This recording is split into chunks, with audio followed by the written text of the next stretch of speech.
Hello friends, నేను చెన్నైకి వెళ్ళినప్పుడు 3 చర్చెస్ని విజిట్ చేశాను. Mount of Saint Thomas, little mount, Saint Thomas basilica. బేసిక్గా మనం ఏమనుకుంటాం, క్రిస్టియానిటీ అనేది బ్రిటిష్, పోర్చుగీస్, డచ్, ఫ్రెంచ్ ద్వారా వచ్చింది అనుకుంటాం. కానీ 2000 సంవత్సరాల క్రితమే స్వయంగా యేసుక్రీస్తు ఫాలోవర్ అయిన సెయింట్ థామస్ ఇండియాకి వచ్చి క్రిస్టియానిటీని స్ప్రెడ్ చేశారన్న విషయం మీకు తెలుసా? సెయింట్ థామస్ ని డాటెడ్ థామస్ అని కూడా అంటారు. ఇతనే బైబుల్లో జీసస్ క్రైస్ట్ ని క్లియర్ గా డైరెక్ట్ గా నా దేవుడు అని పిలిచింది. మై లార్డ్, మై గాడ్ అనగా నా దేవా, నా ప్రభువా అని. సెయింట్ థామస్ 52 ADలోనే కేరళ రాష్ట్రానికి వచ్చాడు. Saint Thomas Jesus Christ message spread చేస్తూ కేరళలో 7 చర్చెస్ ని ఎస్టాబ్లిష్ చేశారు. Jesus Christ message and miracles వల్ల చాలా మంది క్రిస్టియానిటీలోకి వెళ్లారు.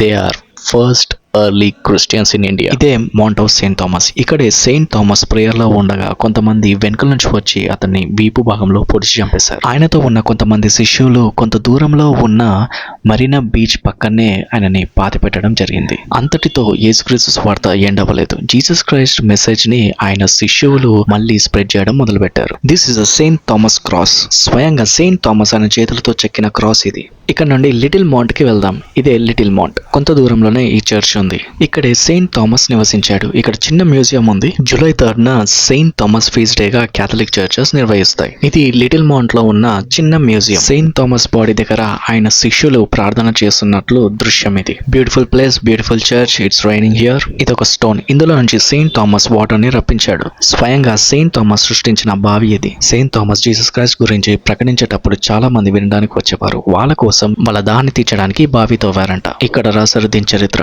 ఆ టైంలో ఈ బావిలో ఉన్న వాటర్ ని తాగి చాలా మంది వాళ్ళకున్న డిసీజెస్ నుండి క్యూర్ అవ్వబడ్డారని రాసి ఉంది. This cross made by Saint Thomas. 15th to 17th century మధ్యలో ఈ క్రాస్ బ్లడ్ తో కనిపించేదంట. క్రిస్టియన్ ఫ్లాగ్ స్తంభం. ఇది Vatican style. Only Roman Catholic churches లో మాత్రమే ఉంటుంది. One of the oldest church in India. లోపలికి వెళ్ళగానే పక్కనే చిన్న గుహ ఉంది. అందులోనే సెయింట్ థామస్ నివసించారు. This is a true real evidence of Christianity in India. 52 AD. ఈ ప్లేస్ అంతా ఒక పెద్ద స్టోన్, ఒక పెద్ద గుహ.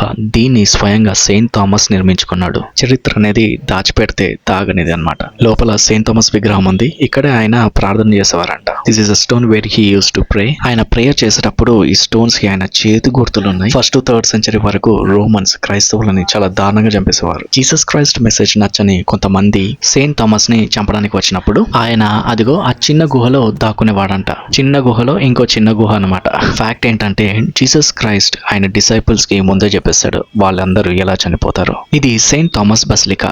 మెరీనా బీచ్ దగ్గర ఉంటుంది. ఇక్కడ కూడా సేమ్ విగ్రహం ఉంది. ఆయనని వెనకాల నుండి పొడుస్తున్నట్టు. ఇక్కడనే సెయింట్ థామస్ ని పాతి పెట్టారనమాట. ఈ ప్లేస్ ని చూడాలంటే చెన్నైకి రావాల్సిందే. జీసస్ అంటేనే ప్రేమ, కరుణ, త్యాగం అలాగే క్షమాగుణానికి చిహ్నం.